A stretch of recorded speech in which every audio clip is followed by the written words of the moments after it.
Students, എല്ലാവർക്കും MBAയുടെ പുതിയൊരു ക്ലാസ്സിലോട്ട് സ്വാഗതം. ഇന്ന് നമ്മൾ ഡിസ്കസ് ചെയ്യാൻ പോകുന്നത് SGPU MBA ഫസ്റ്റ് സെമ്മിലെ modern business organisation and management എന്ന് പറയുന്ന പേപ്പറിലെ സെക്കൻഡ് യൂണിറ്റ് ആയിട്ടുള്ള ഓർഗനൈസേഷൻ എന്ന് പറയുന്ന യൂണിറ്റാണ് ഇന്ന് നമ്മൾ പഠിക്കാൻ പോകുന്നത്. ഓക്കെ, അപ്പം നമുക്ക് ഈ ഒരു യൂണിറ്റിൽ ആദ്യം പഠിക്കാനുള്ളതും എന്താണ് ഓർഗനൈസേഷൻ എന്നുള്ളതാണ്. ഓക്കെ, ഓർഗനൈസേഷൻ എന്ന് വെച്ചാൽ എന്താണ് വെച്ചാൽ ഒരു എൻറ്റിറ്റി ആണ് അല്ലേ ഒരു ഓർഗനൈസേഷൻ എന്ന് പറയുന്നത്. അവിടെ എന്താണ് ആ ഒരു ഓർഗനൈസേഷൻ്റെ ഗോൾ അച്ചീവ് ചെയ്യാൻ വേണ്ടിയിട്ടുള്ള ഒരു ഗ്രൂപ്പ് ഓഫ് പീപ്പിൾ അല്ലെങ്കിൽ കുറച്ച് ആളുകൾ ഉണ്ടായിരിക്കും. അവർ എന്ത് ചെയ്യാണ് ആ ഒരു ഓർഗനൈസേഷൻ്റെ ഗോൾ അച്ചീവ് ചെയ്യാൻ എന്ത് ചെയ്യാണ് മാക്സിമം അവരുടെ എഫേർട്ടും കാര്യങ്ങളൊക്കെ കൊടുക്കുകയാണ്. ഓക്കെ, അപ്പോൾ ഇതെന്താണ് ഒരു ഇൻസ്റ്റിറ്റ്യൂഷനാണ് അല്ലേ. അപ്പോൾ ഒരു ഓർഗനൈസേഷൻ എന്ന് വെച്ചാൽ ഒരു ഇൻസ്റ്റിറ്റ്യൂഷനാണ്.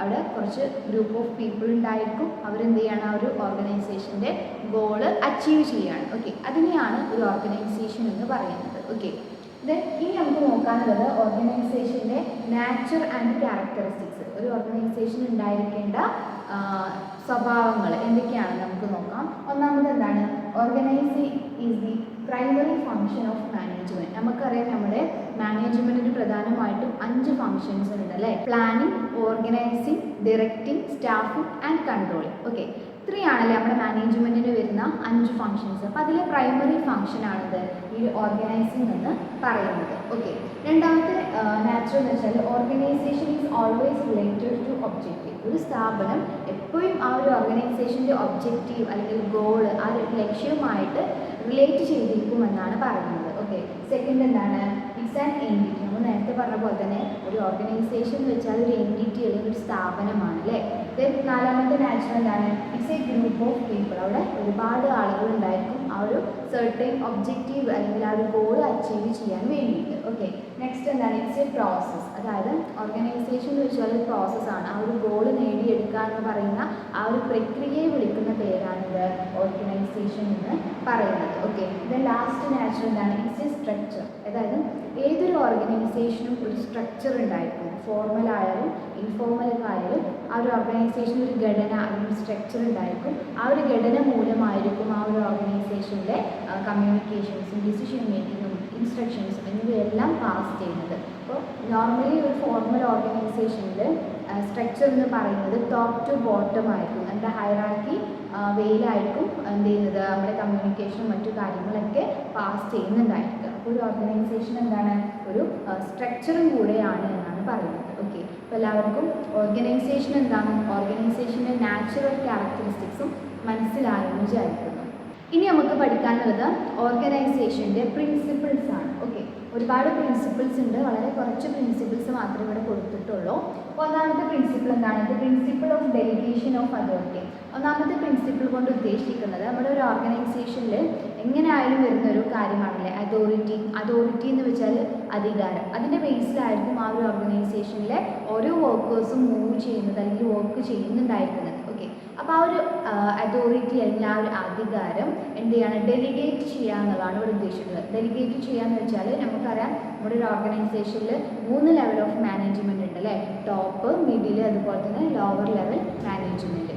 അപ്പോൾ ആ ഒരു മാനേജ്മെൻറ്റിൽ വരുന്ന ആ ഒരു അധികാരം അല്ലെങ്കിൽ ആ ഒരു അതോറിറ്റി എന്ത് ചെയ്യാണ് ലോവർ സെക്ഷനിലുള്ള മാനേജേഴ്സിനും കൂടി കൊടുക്കുന്ന അല്ലെങ്കിൽ ഡെലിഗേറ്റ് ചെയ്ത് കൊടുക്കുന്നതിനെയാണ് ഈ ഒരു principle of delegation of authority എന്നതുകൊണ്ട് ഉദ്ദേശിക്കുന്നത്. ഓക്കെ, രണ്ടാമത്തെ പ്രിൻസിപ്പിൾ എന്താണ് പ്രിൻസിപ്പിൾ ഓഫ് കോർഡിനേഷൻ. അതായത് ഒരു ഓർഗനൈസേഷനിൽ പല ഡിപ്പാർട്ട്മെൻറ്റുകൾ ഉണ്ടായിരിക്കും അല്ലേ. ആ ഒരു ഡിപ്പാർട്ട്മെൻറ്റിൽ അല്ലെങ്കിൽ കംപ്ലീറ്റ് ഡിപ്പാർട്ട്മെൻറ്റും കോർഡിനേറ്റ് ചെയ്താൽ മാത്രമേ ആ ഒരു ഓർഗനൈസേഷൻ്റെ ഗോൾ എന്ത് ചെയ്യാൻ പറ്റുള്ളൂ അച്ചീവ് ചെയ്യാൻ സാധിക്കുകയുള്ളൂ അല്ലെങ്കിൽ സക്സസ്ഫുൾ ആവുകയുള്ളൂ. അപ്പോൾ ഒരു കോർഡിനേഷൻ ഉണ്ടായിരിക്കണം, ഒരു ഏകോപനം ഉണ്ടായിരിക്കണം എന്നാണ് പറയുന്നത്. പരസ്പരം കോൺഫ്ലിക്റ്റോ കാര്യങ്ങളൊന്നും ഇല്ലാതെ നല്ലൊരു ഐക്യത്തോട് കൂടിയിട്ട് ആയിരിക്കണം ഒരു ഓർഗനൈസേഷൻ മുന്നോട്ട് പോവേണ്ടത് അല്ലെങ്കിൽ ആ ഒരു ഓർഗനൈസേഷൻ്റെ ഗോൾ അച്ചീവ് ചെയ്യേണ്ടത് എന്നാണ് പറയുന്നത്. ഓക്കെ, ഇതിൽ മൂന്നാമത്തെ പ്രോസസ്സ് അല്ലെങ്കിൽ മൂന്നാമത്തെ പ്രിൻസിപ്പിൾ എന്താണ് principle of continuity. Okay, principle of continuity എന്ന് വെച്ചാൽ നമുക്കറിയാം ഒരു ഓർഗനൈസേഷന് മുന്നോട്ട് പോകണമെങ്കിൽ അല്ലെങ്കിൽ ആ ഒരു ഓർഗനൈസേഷനെ എഫക്റ്റ് ചെയ്യുന്ന അല്ലെങ്കിൽ ഇൻഫ്ലുവൻസ് ചെയ്യുന്ന ഒരുപാട് ഘടകങ്ങൾ, ഒരുപാട് ഫാക്ടേഴ്സുകൾ ഉണ്ട് എന്നറിയാം അല്ലേ. അതിനെയാണ് നമ്മൾ ബിസിനസ് എൻവയോൺമെൻറ്റ് എന്നൊക്കെ പറയും. ബിസിനസ്സിൻ്റെ ചുറ്റുപാട് നടക്കുന്ന ഓരോ ഘടകങ്ങളും ബിസിനസ്സിൻ്റെ പ്രവർത്തനത്തെ അല്ലെങ്കിൽ ഒരു ഓർഗനൈസേഷൻ്റെ അല്ലെങ്കിൽ ഒരു സ്ഥാപനത്തിൻ്റെ പ്രവർത്തനത്തെ എന്ത് ചെയ്യുന്നുണ്ട്, ബാധിക്കുന്നുണ്ട്, എഫക്റ്റ് ചെയ്യുന്നുണ്ട് അല്ലെങ്കിൽ ഇൻഫ്ലുവൻസ് ചെയ്യുന്നുണ്ട് എന്നാണ് പറയുന്നത്.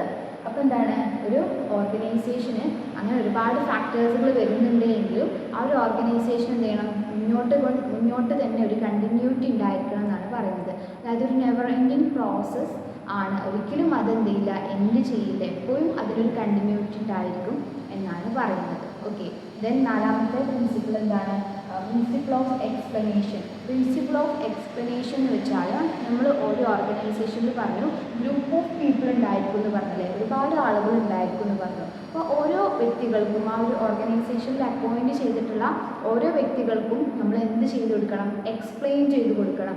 അവരുടെ ഡ്യൂട്ടീസ് എന്താ, റെസ്പോൺസിബിലിറ്റീസ് എന്താ, ആ ഒരു ഓർഗനൈസേഷനിൽ ആ ഒരു ജീവനക്കാരൻ്റെ റോൾ എന്താ, എന്നീ കാര്യങ്ങളൊക്കെ അവർക്ക് നല്ല രീതിയിൽ എക്സ്പ്ലെയിൻ ചെയ്ത് കൊടുക്കണം എന്നാണ് പ്രിൻസിപ്പിൾ ഓഫ് എക്സ്പ്ലനേഷനിൽ പറയുന്നത്.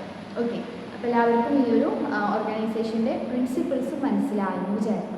ഇനി നമുക്ക് നോക്കാനുള്ളത് ടൈപ്സ് ഓഫ് ഓർഗനൈസേഷൻ ആണ്. ഓക്കെ, പ്രധാനമായിട്ടും നമ്മൾ ഓർഗനൈസേഷനെ രണ്ടായിട്ടാണ് തരംതിരിച്ചിട്ടുള്ളത്, ഫോർമൽ ഓർഗനൈസേഷനും അതുപോലെ തന്നെ ഇൻഫോർമൽ ഓർഗനൈസേഷനും. ഓക്കെ, അപ്പോൾ നമുക്ക് ഇതിൻ്റെ ഡിഫറൻസിലൂടെ ഈ രണ്ട് ടൈപ്സ് എന്ത് ചെയ്യാം, ഡീറ്റെയിൽ ആയിട്ട് നോക്കാം. ഓക്കെ, ഒന്നാമത്തെ ഡിഫറൻസ് പറയുന്നത് ഒരു ഫോർമൽ ഓർഗനൈസേഷൻ ക്രിയേറ്റ് ചെയ്തിട്ടുള്ളത് എന്താണ്, ഡെലിബറേറ്റ്ലി എന്ന് വെച്ചാൽ മനഃപൂർവ്വമായിരിക്കും ഒരു ഫോർമൽ ഓർഗനൈസേഷൻ എന്ത് ചെയ്തിട്ടുണ്ടായിരിക്കുക, ക്രിയേറ്റ് ചെയ്തിട്ടുണ്ടായിരിക്കുക, അല്ലെങ്കിൽ അതിൻ്റെ ഒറിജിനൊക്കെ ഡെലിബറേറ്റ്ലി ആയിരിക്കും. ഡെലിബറേറ്റ്ലി എന്ന് പറയാൻ കാരണം മുൻപ് തന്നെ എന്താണ്, വ്യക്തികൾ എന്ത് ചെയ്തിട്ടുണ്ടാവും, പ്ലാൻ ചെയ്ത് ഇങ്ങനൊരു സ്ഥാപനം തുടങ്ങണമെന്ന് മനഃപൂർവ്വം ഉണ്ടാക്കിയിട്ടുള്ള അല്ലെങ്കിൽ സൃഷ്ടിച്ചിട്ടുള്ള ഒന്നിനെയാണ് ഫോർമൽ ഓർഗനൈസേഷൻ എന്ന് വിളിക്കുന്നത്.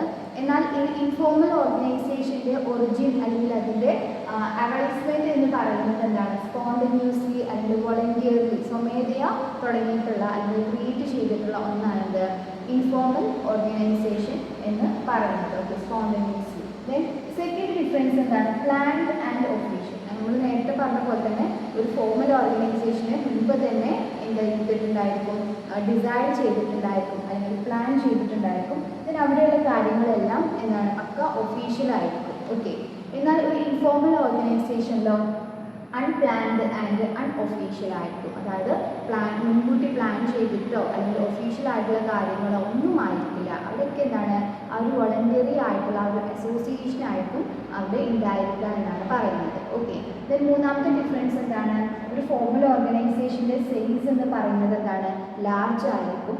എന്നാൽ ഒരു ഇൻഫോർമൽ ഓർഗനൈസേഷൻ്റെ സൈസോ സ്മോൾ ആയിരിക്കും എന്നാണ് പറയുന്നത്. ഓക്കെ, ദെൻ ഒരു ഫോർമൽ ഓർഗനൈസേഷൻ്റെ സ്റ്റെബിലിറ്റി, അതിൻ്റെ സ്ഥിരത എന്തായിരിക്കും, എന്താണ്, കണ്ടിന്യൂറ്റി ഉണ്ടായിരിക്കും. അതായത് ഒരു നെവർ എൻഡിങ് പ്രോസസ്സ്. നമ്മൾ നേരത്തെ പറഞ്ഞ പോലെ തന്നെ ഒരു ഓർഗനൈസേഷനെ സംബന്ധിച്ചിടത്തോളം ഒരുപാട് ഫാക്ടേഴ്സുകൾ എഫക്റ്റ് ചെയ്യാനുണ്ടാകും.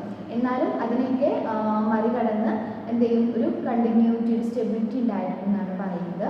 എന്നാൽ ഒരു ഇൻഫോർമൽ ഓർഗനൈസേഷന് ഇൻസ്റ്റേബിൾ ആയിരിക്കും എന്നാണ് പറയുന്നത്. എപ്പോൾ വേണമെങ്കിലും അവർക്കത് ആ ഒരു ഓർഗനൈസേഷൻ അടച്ചു പൂട്ടാം അല്ലെങ്കിൽ വീണ്ടും റീ ഓപ്പൺ ചെയ്യാം എന്നാണ് പറയുന്നത്. ഓക്കെ, ദെൻ അടുത്ത ഡിഫറൻസ് എന്താണ്, പ്രോഫിറ്റ് മോട്ടീവ് ആയിരിക്കും. അതായത് ഒരു ഫോർമൽ ഓർഗനൈസേഷനിൽ മെയിൻ ആയിട്ടുള്ള ലക്ഷ്യം എന്ന് പറയുന്നത് ലാഭം ഉണ്ടാക്കിയെടുക്കുക എന്നുള്ളതായിരിക്കും.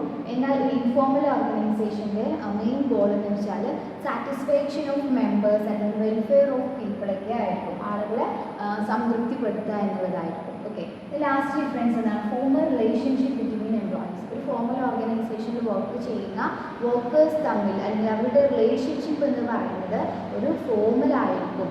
എന്നാൽ ഒരു ഇൻഫോർമൽ ഓർഗനൈസേഷനിലോ അവിടെ ഇൻഫോർമൽ ആയിട്ടുള്ള റിലേഷൻഷിപ്പ് അല്ലെങ്കിൽ പേഴ്സണൽ റിലേഷൻഷിപ്പ് ഒക്കെ ആയിരിക്കും ഉണ്ടായിരിക്കുന്നത് എന്നാണ് പറയുന്നത്. ഓക്കെ, അപ്പോൾ എല്ലാവർക്കും ഈ ഒരു ടൈപ്സ് ഓഫ് ഓർഗനൈസേഷൻ്റെ അണ്ടറിൽ വരുന്ന ഫോർമൽ ഓർഗനൈസേഷനും അതുപോലെ തന്നെ ഇൻഫോർമൽ ഓർഗനൈസേഷനും മനസ്സിലായെന്ന് വിചാരിക്കുന്നു. ഇനി നമുക്ക് ഈ ഒരു യൂണിറ്റിൽ നോക്കാനുള്ളത് ഓർഗനൈസേഷൻ ചാർട്ടാണ്. ഓക്കെ, അപ്പോൾ ഓർഗനൈസേഷൻ ചാർട്ടാണ് ഇവിടെ കാണുന്നത്. ഇവിടെ ബോർഡ് ഓഫ് ഡയറക്ടേഴ്സിൻ്റെ അണ്ടറിലായിരിക്കും ചീഫ് എക്സിക്യൂട്ടീവ് ഉണ്ടായിരിക്കുന്നത്. ഇനി ഈ ചീഫ് എക്സിക്യൂട്ടീവിൻ്റെ അണ്ടറിൽ വരുന്ന 4 ഡിപ്പാർട്ട്മെൻറ്റിൽ വരുന്ന managers. Okay, marketing manager, production manager, finance manager, then personal manager. Okay, അതായത് ഒരു ഫോമൽ ഓർഗനൈസേഷനിൽ അല്ലെങ്കിൽ ഒരു സ്ഥാപനത്തിൽ പ്രധാനമായിട്ടും വരുന്ന 4 മാനേജ്മെൻറ്റ് അല്ലെങ്കിൽ 4 ഡിപ്പാർട്ട്മെൻറ്റ്സുകളാണ് ഇവിടെ കൊടുത്തിട്ടുള്ളത്. ഓക്കെ, ഈ ഒരു മാർക്കറ്റിംഗ് മാനേജറിൻ്റെ അണ്ടറിലായിരിക്കും സെയിൽസ്മാൻ വരുന്നത്. ദെൻ പ്രൊഡക്ഷൻ മാനേജറിൻ്റെ അണ്ടറിലാണ്. പ്രൊഡക്ഷൻ എന്ന് വെച്ചാൽ തന്നെ ആ ഒരു ഉൽപ്പന്നം പർച്ചേസുമായി റിലേറ്റ് ചെയ്തുകൊണ്ട് തന്നെ പർച്ചേസ് മാനേജറും ഫോർമാനും വർക്കേഴ്സൊക്കെ ഈ ഒരു പ്രൊഡക്ഷൻ മാനേജറിൻ്റെ അണ്ടറിലായിരിക്കും വരുന്നത്. ദെൻ മൂന്നാമതായിട്ട് വരുന്ന മാനേജർ എന്ന് വെച്ചാൽ ഫിനാൻസ് മാനേജറാണ്. ഈ ഫിനാൻസ് മാനേജറിൻ്റെ അണ്ടറിലാണ് അക്കൗണ്ടൻസ്, അക്കൗണ്ട് ക്ലർക്സുകളൊക്കെ ഈ ഫിനാൻസ് മാനേജറിൻ്റെ അണ്ടറിലാണ് വരുന്നത്. ദെൻ നാലാമതായിട്ട് വരുന്ന മാനേജർ എന്താണ്? Personal manager. പേഴ്സണൽ മാനേജറിൻ്റെ അണ്ടറിൽ വർക്ക് ചെയ്യുന്നവരുടെ മെയിൻ ഇൻചാർജ് എന്ന് പറയുന്നത് recruitment section, training section and administration section. ഇങ്ങനെയാണ് ഒരു സ്ഥാപനത്തിൽ ആ ഒരു സ്ഥാപനത്തിൻ്റെ ചാർട്ട് അല്ലെങ്കിൽ ഒരു ഓർഗനൈസേഷൻ ചാർട്ടിൻ്റെ രൂപം. ഓക്കെ, അപ്പോൾ എല്ലാവർക്കും ഈ ഒരു ഓർഗനൈസേഷൻ ചാർട്ട് മനസ്സിലായെന്ന് വിചാരിക്കുന്നു. ഇനി നമുക്ക് ഈ ഒരു യൂണിറ്റിലെ ലാസ്റ്റ് പോർഷനാണ് പഠിക്കാനുള്ളത്, forms of business organisation. Okay, നിങ്ങൾ ചെറിയ ക്ലാസ്സിലൊക്കെ പഠിച്ചിട്ടുണ്ടായിരിക്കുന്ന ഒന്നാണ് forms of business organisation. Okay, അപ്പോൾ പ്രധാനമായിട്ടും 5 ഫോംസ് ഓഫ് ബിസിനസ് ഓർഗനൈസേഷൻ ആണ് വരുന്നത്. ഒന്നാമത്തെ എന്താണ്? Soul trading concern, partnership form, joint Hindu family form, then joint stock company, then last one cooperative society. Okay, അപ്പോൾ ഇതിൻ്റെ ഡീറ്റെയിൽ ആയിട്ടുള്ള കാര്യങ്ങൾ എടുക്കുന്നില്ല. അന്ന് നിങ്ങൾ +2 ഡിഗ്രി ലെവലിലൊക്കെ എല്ലാ സെമസ്റ്ററിലൊക്കെ വരുന്ന ഒരു ഭാഗമാണ് forms of business organisation. Okay, അപ്പോൾ നമ്മൾ ഈ യൂണിറ്റിൽ എന്തൊക്കെ കാര്യങ്ങളാണ് പഠിച്ചത്? എന്താണ് ഓർഗനൈസേഷൻ, ഓർഗനൈസേഷൻ്റെ നാച്ചുറൽ ക്യാരക്ടറിസ്റ്റിക്സ്, അതുപോലെ തന്നെ ഓർഗനൈസേഷൻ്റെ principles, then types of organisation. അല്ലെ, 2 ടൈപ്പാണുള്ളത്, formal and informal, then organisation chart, then last one forms of business organisation. Okay, അപ്പോൾ ഇത്രയാണ് ഈ ഒരു യൂണിറ്റിൽ ഇമ്പോർട്ടൻ്റ് ആയിട്ട് വരുന്നത്. ഓക്കെ, അപ്പോൾ എല്ലാവർക്കും ഇന്നത്തെ ക്ലാസ് മനസ്സിലായി എന്ന് വിചാരിക്കുന്നു.